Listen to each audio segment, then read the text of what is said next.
Welcome back to the channel for the Lethal Beards review for Carlton v Richmond. The game, we won, but mired in so much more than just a celebrated victory.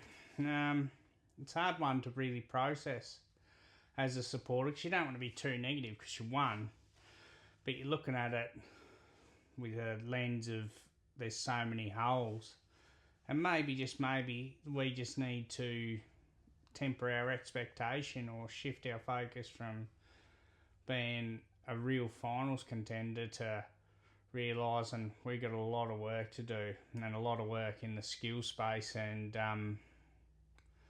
some tactics and whether we can play four quarters. So let's have a look at it. Let's get stuck in and move forward with it. Now, I thought we played good in the first half, still didn't take our chances. Second half, the usual, stopped and just took no risks, took no ball movement through the corridor, really, just stuck it long down the wings and set ourselves up to just try and save the game. So, a tale of two halves, but where to from there? Let's analyse the good. Let's really analyse that first half. First half, we were on top around stoppages. Contested possession, we're always there or thereabouts. And our ball movement from the back half was not elite, but it was there. The concerns around Young on Tom Lynch were still there, but they were sort of band-aided by the fact that we were scoring, we're getting in good positions, Weeders was sort of creating that roadblock, and we were winning some territory battle there. I thought Walshy was good, Cripps was up for it, George Hewitt was doing George Hewitt, and Jagger's first quarter was just exceptional. Now, there's been raved about 16 touches in the first quarter, but the more he goes on, I think they'll become even more quality, so that's something to look forward to. It was good to have Lockie Cowan back. Wouldn't say Hudson O'Keefe started like a house on fire, but he had his shot on goal, started reasonably well, and I felt gave a little bit more than Reedy. Probably missed Sardi and that in the attack. Our wings didn't give us so much in the first half, and probably because of our ball movement. But all in all, there was a lot of positives there. Pitto, wow, he just started the year on fire. The forward line sort of meshed a little bit, wasn't really clamouring into each other. Harry got on the scoreboard, although Ainsworth tried to nick it off him. Kempy's doing his thing. I think there's some positives there, and we definitely said in the first halves, and we don't need Harry to kick a monster bag. If we put the first half into our second half, we can definitely win some games. But let's talk about how we went in at half time, really owning the game and playing our part as a collective to getting individualised instead of working for each other and going back to our stodgy ways.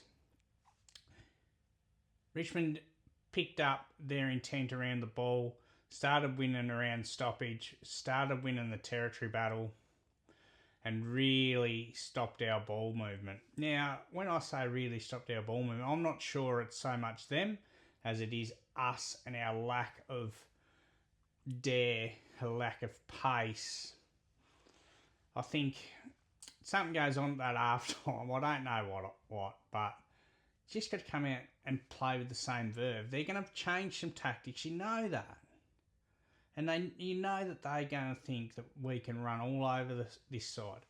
Don't go back into your shell. Take the game on. Take the kick on. But we don't, do we? So we're plodding around stoppage. We stopped scoring from stoppage. We stopped kicking any goals, really. We only kicked one in the half. Valuable, but... And the real big tactical miss of Lewis Young on Tom Lynch come into play. Now, for the first half, it was pretty successful. But as soon as Richmond got that ball movement and that forward half dominance and territory, well, Lewis Young found himself wanting a fair bit, and Weeders couldn't get across to help. They found a way around Weeders or over the top of Weeders. So Lewis Young was on a hiding to nothing, and realistically, probably should have got changed a lot earlier to Weeders on Lynch because he was their only avenue. 100% back Lewis Young to at least hold his own against John Leathal, so why not have Weeders stop Lynch? It'll be one of the great unknowns, and they stuck to their guns as a coaching group, but the naysayers out there, and probably rightfully so, will say, this is what we're talking about with Vossi. Just stubbornness. Change it. No in-game changes. Just we get found out and we just keep doing the same things and we just battle through effort. And that's great, but you've got to find a way out of it. So I think across the 2 weeks, hopefully that's what they do moving forward. And then it comes down to the fact that did we win it or did we just get lucky? And a lot of people, and rightfully so, are in the we just got lucky. Tom Lynch didn't kick straight. We bumbled some stuff. Horrible kicks. Lack of intent. Zach Williams stepped up to save us. But, you can go all the way back to confidence and Lockie Fogarty missing that shot 10 metres out, directly in front, and you just know that there's going to be one going back the other way. You know that they're going to score on the back of that. And that just proves that it's psychological, because we're feeling it as supporters, so they'd definitely be feeling it. So, scraped over the line. It's no doubt the side can fight, but can we support them tactically is the big question mark. Are we supporting them with confidence to take it on? Let's give them the chance and fresh air to find out. It wasn't great, but a win does something for a club, and they get to celebrate it for 2 weeks. Now, I don't think they're going all out celebration, but it just brings a nice vibe around the footy club, and especially when there's as much pressure on as there has been for our playing group. So I hope they refresh, enjoy their 2 weeks, hit the ground running against Melbourne, because that'll be a challenge on its own, because their game style will very, very much challenge ours. And I think Maxi Gawn will have a day out against Pitto, unfortunately, because he's just that bigger style of ruckman, taller, lankier, and will feed his midfielders first. So enjoy it, boys. But let's just discuss some of the best players, best things, and some of the shitboxing. Let's get the shitbox out of the way. I don't blame Lewis Young, because he's batting above his average trying to Tom Lynch, but 2 goals 7 on you, you're in the shitbox. Let's be honest. It's not all your fault, but you're in the shitbox. This one hurts me. My man Ollie Hollands. No one works harder. No one puts in more effort. But the composure and decision making with ball in hand, he just needs to work on it. If he had good decision making and he had not even elite skills, just above average skills, this man would be B grader / cruising into A grade territory, like with his work rate and that. And at the minute, he's C at best. I look at the wings, and you got Chesser, Carroll, and Ollie, who mainly played the wings on the Thursday night. And I reckon Carroll and Chesser probably might have Carroll definitely, and then you got Chesser and Ollie. And I like Chesser's game, and he's probably, I'd be more inclined to give him an opportunity at the minute. And that's even with me predicting Ollie Hollands to have a breakout year. But I don't know whether it's lack of confidence with Ollie, but I know I'm getting 110%. But that ball use and decision making, something needs to be done. So, unfortunately, Ollie, you're in the shit box. I don't want to put my man Hudson O'Keefe in there, but he just didn't have the impact that we'd like. Shit box. Coaching staff, shit box. Shit box too. Lockie Fogarty, shit box. So they're in the shit box / cat litter. Hopefully the boys can improve. To improve coaching staff, maybe.